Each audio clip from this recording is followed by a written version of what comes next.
আর ফের আজ আমার বরের জন্মদিন, তাই একটু কিছু আয়োজন করছি। তো পনির একটু করব, গ্রেভি করব।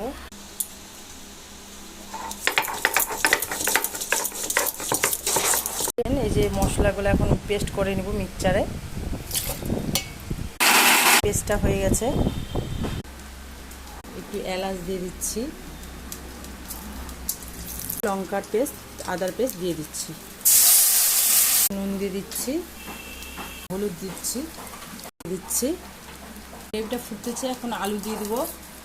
এই যে আলু ভাজা ছিল, আলু দিয়ে দেবো, গ্রেভির মধ্যে দিয়ে দেবো, দিয়ে দিচ্ছি।